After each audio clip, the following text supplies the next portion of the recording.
Good Monday morning, Market Chameleons, and everyone joining us for the first time. Thanks for coming by and checking out the Market Chameleon pre-market show. This man, Mitri Pragmatic. How you doing, D? Good morning, Will. How are you? Great. You want to start with a disclaimer? Yep. Good morning, everyone. Before we get started, keep in mind, Will and I, Market Chameleon, we're not a registered investment advisor. We're not a broker-dealer. We're not telling you what to do. We're just sharing ideas. If you need advice, call your registered investment advisor, call your broker. That's what they're there for, to give you guidance, provide you with advice. There's the disclaimer. Excellent. As I'm sharing my screen, a quick note to anyone joining us for the first time. Will and I, we do these shows in the morning to help answer questions you may have about the Market Chameleon tools, data, or analytics. There are two ways you could ask your question. One is if you want to come on a show and ask your question live, we provide a link to Zoom. Once you get into Zoom, click on the button, raise your hand, then you could ask your question directly. If you prefer to type your question, you can do that into the live chat box on YouTube. Type it in there. Will's watching it. He'll read it back to me. Also, another quick notice, tomorrow, I can't do the show tomorrow. So tomorrow, no show, no pre-market show. We'll start back up on Wednesday. We're taking the kids, going to an open house at a college. So that starts very early in the morning. I'm not going to be able to do it tomorrow morning, but we're going to start it up on Wednesday. So awesome. Good luck with that. That's always exciting. Yep. So while we're waiting for some questions to come in, Will, for more people to join us, we'll give it a few minutes. We'll start out with the pre-market report, see if we could get some insights on stocks trading at pre-market hours. Then we'll go to the questions. Okay. Sounds good. So pre-market report, these are stocks that are trading in a pre-market hours today. We have a list of our most active stocks, our biggest percentage gainers, biggest percentage decliners. And coming down here, I see 96 stocks made our percentage gainers list, 30 on the decliners. So right now, from this perspective, looks like we're setting up for a bullish bias at the open. I'm going to also scroll up top here, and we have a calendar view up here of what's going on today and previous days in the pre-market hours. So we could see here how it goes back in days. You could select a different date by opening this up, but let's stick on today's July 31st. And we could see that currently there are 623 stocks that are trading higher in the pre-market than the previous day's close, 200 that are trading lower. As far as volume goes, there are 149.6 million shares trading on up volume versus 40.7 million on down volume. And if we convert that volume into dollar value, $2.4 billion worth of stock trading up versus $541 million worth of stock trading down.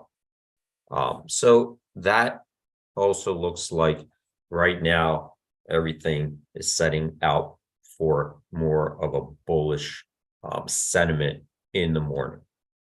One more thing we could do, we're going to scroll down here back to the list of stocks that we have. And in this list, you will see lots of stocks that are low cap stocks, ETFs.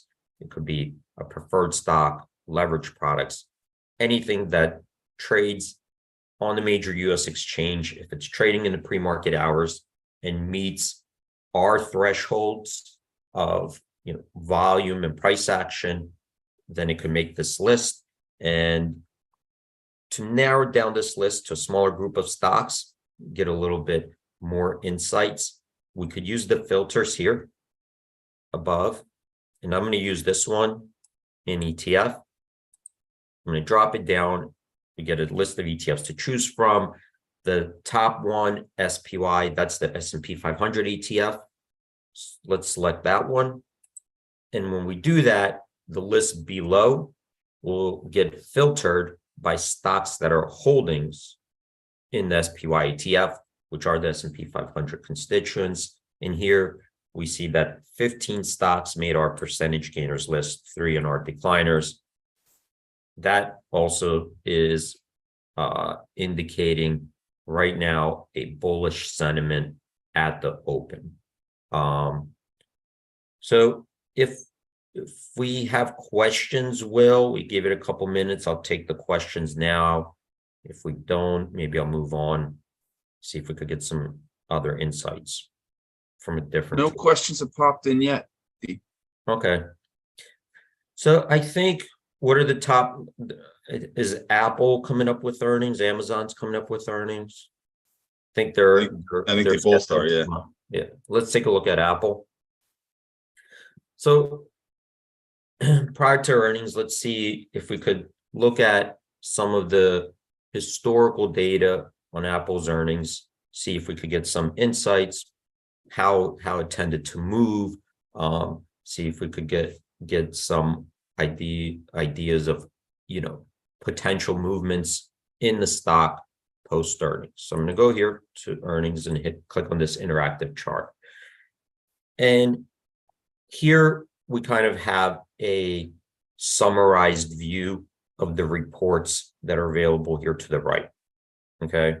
So when you click on these reports, you're going to get historical data of Apple's earnings from different perspectives. But let's start out with the summary. And if we look at the data in our history, then going back to 2014, let me just make sure. So going back to 2014, right? If we look at our data, let's take an average. Let's look at the averages, right? So let's take first the average implied move. What were the options the day before announcing earnings? What were the options priced at predicting the move, right? So we're going to take the average implied move, up or down. Okay, when we're looking at options, we're looking at magnitude, volatility, magnitude of moves. So the average move predicted by options was 4.7. If we compare it to the actual move the next day in the stock, right, then we could go down here and we see that the average move was 4.3. So from this perspective, we see that the options over that long period of time tended to overestimate the actual move by 0.4%. Okay, so it overestimated on average, but not by a huge amount. It was pretty close, but that's what that entire history shows. Now, what about if we looked at the stock move from different perspectives or different reference points? Because you could measure the stock move from the previous day's close to the next day's close, from previous day's close to the open, from the open to the close. So let's look at it from many different perspectives just to get an idea how the stock tended to behave at different points in time. So the next one, we're comparing it is to the opening gap. And the opening gap is looking at where the stock price closed right before they reported earnings, right? So I think Apple reports after the market closed. So where did the stock close that day? And then it reports earnings. It could trade after hours, pre-market, but where does it open, right? So this is looking at Apple's earnings from the close to the open. We call it the gap. So the opening gap on average was 3.9%. So we look at that because once the markets open, the stocks start trading, the options start to trade. You could start hedging your positions at the open. You could start placing bets at the open. So that's really the initial, time where you can start to rebalance your positions. So the opening where it opens is important, and we see that initial move on average 3.9%. So if we compare that to the full day's move, we see that from the close to the close, the move was larger. It tended to extend or build on top of that initial move, because from the close to close, it was 4.3%, opening gap 3.9%. So it didn't, right now, doesn't look like it tended to close in after the gap. Okay. What about the move from the open to the close, right? So we did look at it from these two perspectives, but what if you don't have any position in Apple, right? You don't have any biases. You don't have any before the report's earnings, didn't have any opinion. Market's open. Well, how much volatility are you expecting that day, right? Because the moves already, the moves in where the news is out, the initial gap happens, right? The options from the previous day, now there's certainty, the premiums, the volatility are going to readjust that already occurred, right? The uncertainty of the earnings is out. Everybody knows what the earnings were. Everybody knows that, they had a chance to rerun their models based on the new data and information and whatever guidance that's happening nowadays. It happens pretty quickly. They get their new fair values, they're repricing. Okay, now that the market's open, how much volatility are we expecting the rest of the day, and where the market's at? Where do they open? Right? Where are the new straddles? Where are the new implied vols? Where are the out of the money calls? Where we want to compare that, and what do we think that the stock might move from the opening to the close? So we see that from that open to the close, on average, up or down, Apple tends to move at 1.7%. So there's still some volatility left, even post-open, right? It doesn't just open at one price and stay there from 9:30 to 4 o'clock. It still moves from that price, and we see that on average, right, it moves up or down 1.7%. So going a little bit further, right, before we get into looking at that data, what about the simple returns? So these are absolute returns. These are taking the return distribution, putting them all into positive numbers, so we can measure the magnitude of moves, right? Because you could use options to trade the volatility or magnitude of the moves. But what about directional biases or high moves and low moves? Then we'll could take a look at the simple returns for that.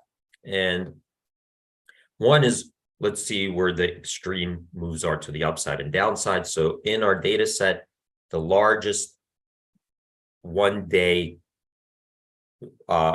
gain, positive return, was 10.6%. The largest one-day decline was negative 8.8%.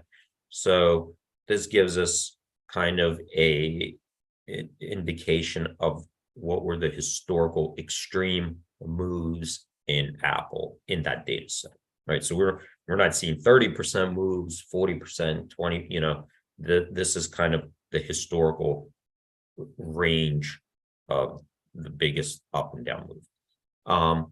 What about the straddles? How did they perform? So if you buy the straddle the day before, selling it at the end of the day the next day, right? Well, what was the return on that straddle? And if we did look at the historical data that covers this, it was negative 1.6%, which kind of falls in line with it tended to overestimate the move, right? The implied moves tended to overestimate the move. That's why the straddles lost on average. But let's change this data around a little bit. We can We can look at each one of these, just to see how the variability, how much from quarter to quarter change. So you could see it's not always 4.7%. The implied moves that, sometimes it's higher than the average, sometimes it's lower, so you could see the median, the max and low, same thing with the earnings moves, right? They're not always 4.3%. So they could really vary around that average. But let's come back here and change this data set. Now that we've seen it, maybe we have a different question. And our question is, does this distribution, does these averages, these relationships, do they hold from quarter to quarter? Because this is the average of everything, right? Well, what if we took this data and then said, let's narrow down this data to a specific quarter, right? Because certain quarters may look different than other quarters, right? There might be seasonality. Certain quarters might be more volatile, less predictable. We don't know, right? We don't know. But we could try to check the data. And let's take this, and Apple is coming up with third quarter, right? Q3. So we're going to change this and only look at Q3. So click on that, everything gets recalculated. But all of a sudden, this data now looks different, right? That third quarter does not look the same as all the other data. So what's different here? Well, the implied move came in, right? So it went from, look at this, 4.7 to 4.1. So the third quarter implied moves tended to, on average, be below the average of all the quarters. What about the actual move? Well, look at the actual move is 4.6, right? Look at the actual moves. This is third quarter. On average, it's 4.6, but we could see that there's this big, if we look at the data, we could see that there is this big one-time move that actually pulled everything up. So we could take a look at the median move, 4.2. So that's the one right in the middle. We could see there is one observation there that the actual move was up 10.5%. That pulls up the entire average. So now you want to reference the median move. So let's go back to the summary. So if we compared it to the median move, 4.1, 4.2 close, right? Opening gaps, higher as well, right? Opening gaps now 4.5%. Let's take a look what's going on there, because now all of a sudden the actual moves are exceeding the implied moves, right? The implied moves are underestimating. So let's just take a look at what happened there. Opening gaps. So we had a couple, look, here's the average. This line over here, this dotted line is the average of all the moves, right? So you got 1, 2, 3, 4. So the opening gaps tended to be, higher than in the third quarter than the other quarters. And, we've seen quite a few that were above the average, right? It's not just one big outlier here. And you could see here the median moves 4.6%. So the third quarter did tend to be, a volatile quarter for earnings for Apple. And if we looked at the directional, 78% of the time it was actually up. The moves were up. So let's come back to the summary.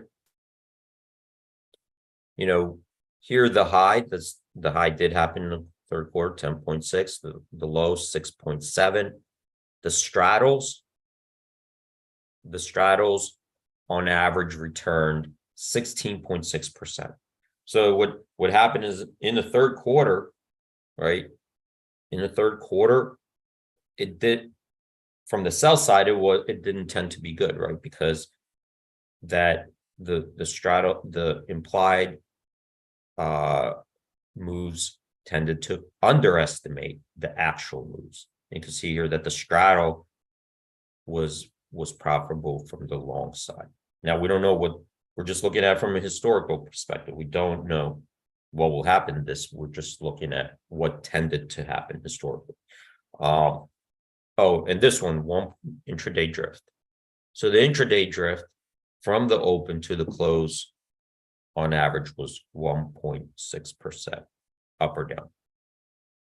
All right. So if we wanted to go and look at any of these, we could come in here and say, let's stick with the third quarter. Let's take a look at the actual earnings moves. You know, these were historically the actual earnings moves. You can see if we took the average, this is the absolute average up or down. If we just took the average of all of them, it was plus 3.3%. That indicates that there's a bullish bias, right? That there's a skew towards the upside. And that's also the case for the frequency. 78% of the moves were to the upside, 22% were to the downside. Right now, we're still a couple days away, August 3rd. So the straddle that covers the earnings at this point is 3.5%. So today's straddle that covers earnings, we're not in earnings yet, is pricing in 3.5% move. Right. So let's take a look at that. So here it is, it populated for us. So 3.5% move. Right. And this is looking at the actual earnings, is in the 44th percentile rank. Okay. So you could see that so far the move priced into Apple, heading into Apple's earnings, so far it's implying a pretty muted move, pretty small relative to history, right? Relative to history, you could see that it's in a 44th percentile rank, and we're not even, and this isn't even the day before earnings, so we got some days still to go. And the actual earnings moves exceeded 3.5%, 56% of the time, 56% of the time in our observations, 44% were lower.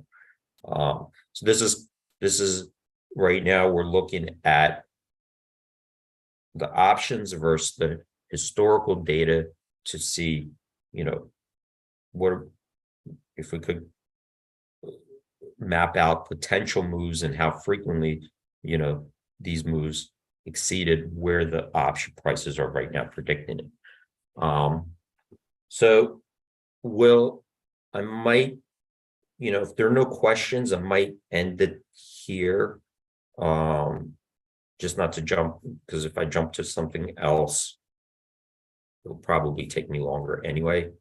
Yeah, no, that's fine. That was a great description of what's coming up in Apple and the Apple earnings.